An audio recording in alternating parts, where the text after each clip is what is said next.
பிரியமானவர்களே, இயேசு கிறிஸ்துவின் நாமத்தில் உங்களுக்கு என் அன்பின் வாழ்த்துக்கள். சான் பிரான்சிஸ்கோ பட்டணத்தில் சிட்டிக்குள்ள இப்படி ஒரு தெரு இருக்கிறது.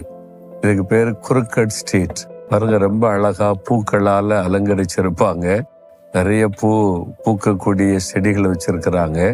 கார்கள் அங்கிருந்து கீழே இறங்கி வர முடியும். இதை பார்க்கறதுக்கு ஏராளமான மக்கள் வர்றாங்க. வேற எங்கேயும் இந்த மாதிரி பார்க்க முடியாதுல்ல. சரி, இந்த நாள்ல ஆண்டவர் உங்களுக்கு என்ன வார்த்தை வைத்திருக்கிறார் அப்படின்னா, யோபுவின் சரித்திரம் 5ஆம் அதிகாரம் 10ஆம் வசனத்துல ஒரு பக்தன் சொல்லுகிறார், கர்த்தர் துக்கிக்கிறவர்களை ரட்சித்து உயர்த்துகிறார். அத துக்கத்தோடு இருக்கிறவர்களை ரட்சித்து துக்கத்திலிருந்து விடுதலையாக்கி அவர்களை உயர்த்துகிறார். இன்னைக்கு ஏதோ ஒரு துக்கம் உடைய மனசுல இருக்குது, உள்ளத்துல ஒரு பாதிப்பு. அது உங்களுடைய பிள்ளைகளை குறித்து துக்கமா இருக்கலாம், உங்களுடைய குடும்பத்தில் ஒரு நிகழ்ச்சிக்கு துக்கமா இருக்கலாம், உங்களுடைய பிசினஸை குறித்து துக்கமா இருக்கலாம். உங்களை பாதித்த ஏதோ ஒரு விஷயம் துக்கப்படுத்தி கொண்டே இருக்கிறது. அந்த துக்கம் மாற மாட்டேங்குது, தொடர்ந்து வந்து கொண்டே இருக்கிறது இல்லை. ஆண்டவர் அந்த துக்கத்திலிருந்து உங்களை ரட்சிக்கிறவர். அப்படின்னா துக்கத்திலிருந்து விடுதலை தருகிறவர். துக்கத்திலிருந்து ரட்சிக்கிறவர் மாத்திரமல்ல, உங்களை உயர்த்துகிறவர் என்பதாய் பார்க்கிறோம்.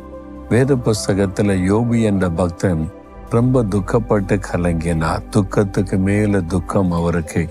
இழப்பினால் உண்டான துக்கம், வியாதியினால் உண்டான துக்கம், நிந்தையினால் உண்டான துக்கம், பரிகாசத்தினால் உண்டான துக்கம், இப்படி நிறைய அவருடைய வாழ்க்கையில துக்கத்திற்கு மேல் துக்கம்.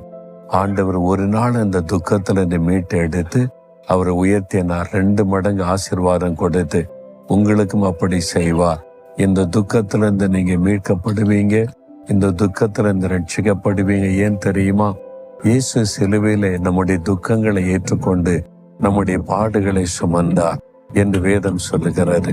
உங்கள் துக்கத்தை சிலுவையில் அவர் சுமந்து முடித்து விட்டார். கட்டாயம் உங்களுடைய துக்கத்திலிருந்து விடுதலையாக்கி உங்களை உயர்த்தி ஆசீர்வதிப்பதை நீங்கள் காண்பீர்கள்.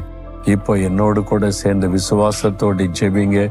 உங்களுடைய துக்கம் நீங்க ஆசீர்வதிக்கப்படுவதை காண்பீங்க. ஜெபிக்கிறீங்களா?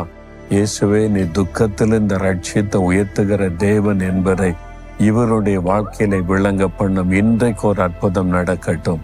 இயேசுவின் நாமத்தில் ஜெபிக்கிறோம் பிதாவே. ஆமேன், ஆமேன்.